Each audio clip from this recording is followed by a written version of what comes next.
प्रिय आत्मन, सहज योग में आज गुरु अर्जुन देव जी का एक शब्द लेने जा रहे हैं। गुरु अर्जुन देव जी का जन्म 1563 ईस्वी में हुआ और 1606 ईस्वी तक पंजाब की धरती पर गुरु अर्जुन देव जी अलख जगाते रहे। कहते हैं गुरु अर्जुन देव जी, काहे रे मन चितवहि ऊदम। मनुष्य हमेशा अपनी रोजी रोटी की फिक्र करता है, क्या नौकरी करें, क्या दुकानदारी करें, खेती करें, क्या करें कि अपनी रोजी रोटी चलाएं। लेकिन गुरु अर्जुन देव जी कहते हैं कि इतनी जो तुम फिक्र करते हो, उद्यम करना और बात है, लेकिन रोजी रोटी के लिए फ़िक्र करना बिल्कुल दूसरी बात है। क्योंकि ये जो हमारी रोजी रोटी की व्यवस्था, भोजन की व्यवस्था, आहार की व्यवस्था परमात्मा के हाथों में है और सब कुछ वही करता है। और निश्चित रूप से वो ऐसा आयोजन करता है कि हर व्यक्ति अपना भोजन, अपनी रोजी रोटी कमा सके। इसको एक नए अंदाज में सुनो। जब वही सांस लेता तुम में, दिल में भी वही धड़कता है, फिर क्यों तुम चिंता करते हो। प्रतिकूल अगर कुछ पड़ता है, वह खोज खबर लेता सबकी, वरना पल में प्रलय होती। परमात्मा शरणम गच्छामि, भज ओशो शरणम गच्छामि। वो हर पल का ख्याल रखता है। और ऐसा नहीं कि मनुष्य का, हर प्राणी का। नहीं तो कौन सी सांस आखिरी सांस हो जाती, कौन सी धड़कन आखिरी धड़कन हो जाती।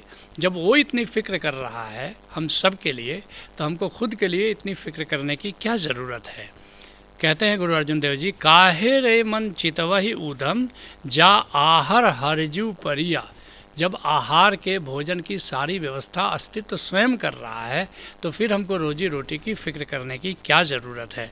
जिसके लिए गुरु नानक देव जी कहते हैं, अगम अगोचर अलख अपारा चिंता करे हमारी। कहते वह जो परमात्मा है, जो अस्तित्व है, जो अगम है, अगोचर है, अलख है, न तो वहाँ तक जा सकता है, न उसकी गहराई कोई नाप सकता है, न इंद्रियों से वो देखा जा सकता है या अनुभव किया जा सकता है। और अलख और अपारा, वो अपरंपार है, अनंत विस्तार लिए हुए है, विराट है वो। और वो हमारी चिंता करता है, हमारे भोजन पानी की वो चिंता करता है। और जल थल महियल भरपूर लीना, आ घट घट जोत तुम्हारी। कहते हे गोविंद, तुम जल में, थल में, सब जगह रहते हो और घट घट ज्योति तुम्हारी, और हर घट में वो विद्यमान है। ऐसा नहीं कि कहीं दूर है, माना कि विराट तो है ही, अनंत विस्तार लिए हुए है ही, लेकिन हर प्राणी के भीतर भी वो विद्यमान है और वहीं से सबकी फिक्र ले रहा है। कहते हैं गुरु अर्जुन देव जी, शैल पत्थर मही जंत उपाय, ताका रिजक आगे कर धरिया। ऐसा नहीं मनुष्य की ही फिक्र नहीं लेता, बल्कि कहीं दूर जंगल में, कहीं पत्थरों के भीतर दरार में कहीं कोई जीव है तो उसके भोजन पानी की भी व्यवस्था वो करता है। तो फिर वो हमारी व्यवस्था नहीं करेगा? हमारे भोजन की चिंता क्या उसको नहीं है? जिसके लिए गुरु नानक देव जी कहते हैं, जी अजंत सब शरण तुम्हारी, और सर्व चिंद तुध पासे। कहते हैं कि जितने भी जीव जंतु हैं, जितने भी प्राणी हैं, सब तुम्हारी शरण में है, सबको तुमने अपनी शरण में रखा हुआ है। और सर्व चिंत तुध पासे, और सभी प्राणियों के भरण पोषण की चिंता तुम्हारे पास है। व्यर्थ में मनुष्य अपनी चिंता अपने करता है। कहते हैं गुरु अर्जुन देव जी, मेरे माधव जी सतसंगत मिले सुतरिया। ये यहाँ पर अब साधना की बात शुरू कर रहे हैं। कहते हैं कि भोजन की तुम चिंता मत करो, तुम सत्संगति की चिंता करो। क्योंकि एक बात है, जो सत्संगत करेगा वही भवसागर को पार करेगा। भोजन पानी तो वो व्यवस्था कर रहा है, उसके लिए तुम्हें बहुत चिंता लेने की ज़रूरत नहीं है। थोड़ा उद्यम करो, भोजन पानी तो तुमको मिल जाएगा। लेकिन भवसागर को पार करने के लिए तुमको चिंता करनी है। भवसागर को पार करने के लिए तुम्हें चिंतन करना है, मनन करना है, खोज करनी है। और कहाँ से खोज करनी है? सत्संगत, किसी संत के संग में जाओ, किसी संत से नाता जोड़ो, तभी तुम भवसागर को पार कर पाओगे। जिसके लिए पलटू साहब कहते हैं, दास पलटू कहे बैठ सत्संग में, आप में देख ले राम सीता। राम सीता की कथा बड़ी अच्छी, बड़ी मधुर है, लेकिन राम सीता की कथा सुन करके और तुम चाहो कि भवसागर को पार कर जाए तो नहीं कर पाओगे। असली बात है कि अपने भीतर राम को देखो, अपने भीतर सीता को देखो। तुम्हारे भीतर ही सीता है, तुम्हारे भीतर ही राम है। क्योंकि स्त्री तत्व तुम्हारे भीतर है, पुरुष तत्व भी तुम्हारे भीतर है, शक्ति भी तुम्हारे भीतर है, शिव भी तुम्हारे भीतर है। उसका दीदार लेकिन भीतर करना होता है। कहते हैं गुरु अर्जुन देव जी, गुरु प्रसाद परम पद पाया। ये बहुत ही कीमती सूत्र है। गुरु की कृपा के बिना कोई परम पद नहीं पा सकता, और परम पद संबोधि के भी पार है। संबोधि अल्टीमेट एनलाइटनमेंट तुम निर्माण कह सकते हो, जहाँ पर कि परम आनंद ही आनंद है, एक सत्ता महसूस करते, मगर ये ज्ञान है वो। लेकिन असली बात, ज्ञान से अगर तुमको परम पद तक जाना है, बिना भक्ति का सहारा लिए हुए तुम परम पद की ओर नहीं जा सकते। इसलिए गुरु की कृपा होनी चाहिए। गुरु की कृपा से तुम्हें भक्ति के सूत्र मिलते हैं और फिर तुम परम पद की यात्रा करते हो। एक ब्रेक लेते हैं।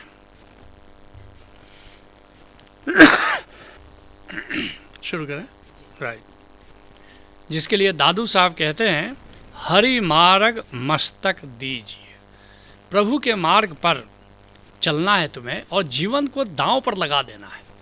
जब तक जीवन को दांव पर नहीं लगा देते प्रभु मार्ग पर चलने के लिए, भक्ति के मार्ग पर चलने के लिए, तब निकट परम पद लीजिए, तब जाकर के परम पद प्राप्त होता है। परम पद ज्ञान से प्राप्त नहीं होगा, परम पद भक्ति से प्राप्त होगा। और भक्ति के मार्ग पर चलने के लिए जीवन को दांव पर लगा देना होता है। केवल थोड़ी थोड़ी साधना के द्वारा तुम सोचो 1 घंटे साधना करेंगे, 2 घंटे दिन भर में साधना करेंगे और परम पद प्राप्त कर लेंगे, नहीं। सांस सांस सुमिरे गोविंद, हर सांस प्रभु को समर्पित हो जाए, तब समझना कि परम पद की घड़ी नज़दीक आ गई।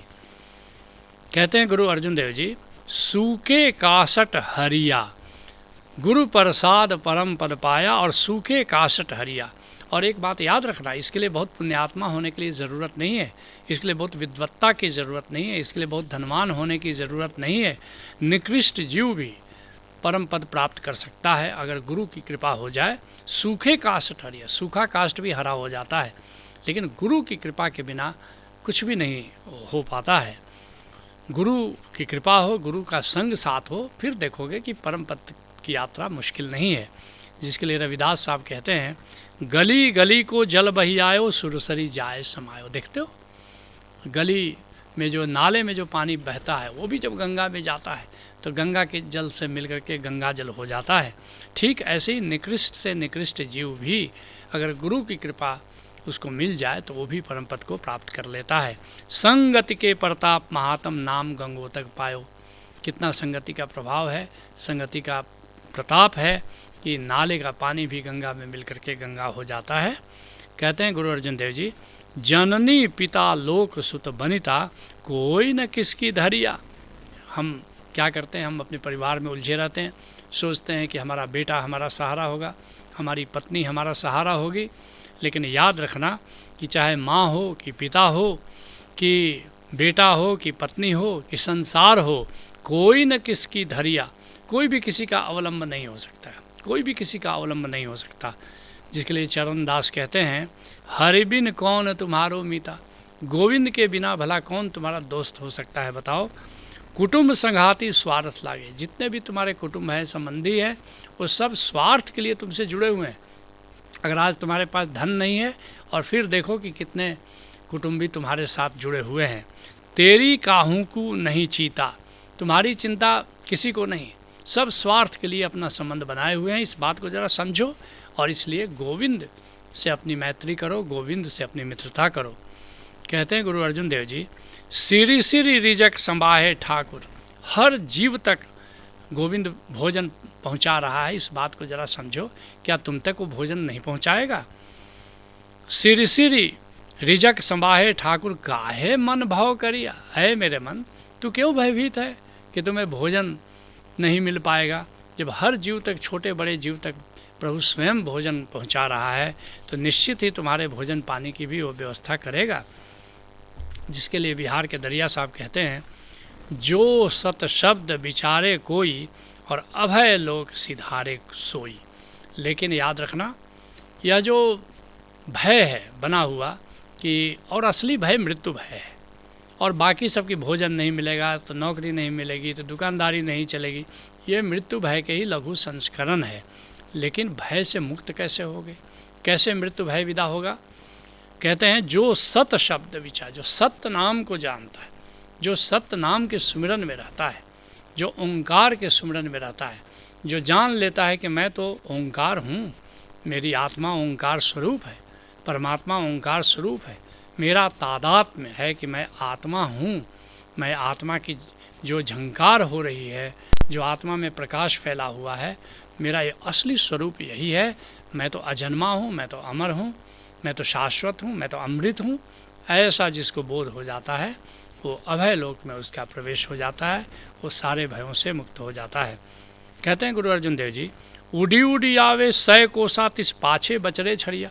कुंज पक्षी को देखो, क्रेन पक्षी को देखो, साइबेरिया से उड़कर सैकड़ों मील दूरी तय करके भारत आ जाते हैं, पीछे बच्चों को छोड़ाते, अंडा छोड़ाते हैं, लेकिन उन कौन खिलावे, कौन चुगावे, मन मही सिमरन करिया। उन छोटे छोटे बच्चों को कौन खिलाता है बताओ, कौन चुगाता है? ज़रा मन में इस बात को ज़रा सोचो। उन छोटे छोटे बच्चों को जो माँ बाप दूर चले गए हैं, जब उनके खाने पीने की व्यवस्था वो करता है तो क्या मनुष्य के खाने पीने की व्यवस्था नहीं करेगा? कहते हैं गुरु अर्जुन देव जी, सब निधान 10 असट सिधान। कहते हैं कि जो सारी निधियाँ हैं, यहाँ 10 निधियों की बात कर रहे हैं, अधिकतर 9 निधियों की बात लोग करते हैं, इससे कोई फर्क नहीं पड़ता। और असट सिधान, 8 सिद्धियाँ ठाकुर करतल धरिया। जो गोविंद को अगर जान लो तो सारी निधि सिद्धि सब तुम्हारे पास आ जाती है।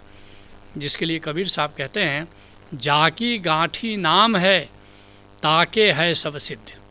जिसके पास नाम की संपदा है उसके पास सारी सिद्धियां मौजूद हैं। और कर जोड़े ठाड़ी रहे अष्ट सिद्धि नवनिधि, और 8 सिद्धि 9 निधि हाथ जोड़ करके ऐसे संत के पास खड़ी रहती हैं। कहते गुरु अर्जुन देव जी, जन नानक बलि बलि सद बलि जाइए, तेरे अंत न पारावरिया।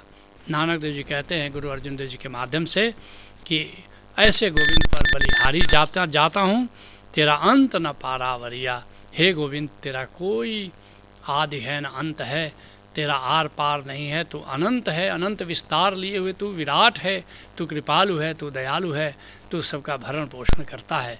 तुम भी किसी कामिल मुर्शिद से जुड़ो, उससे नाम का भेद जानो और नाम के सुमिरन में जियो, और तुम भी ठाकुर के संरक्षण में आ जाते हो। यही सहज योग है। हरि ओम तत्सत।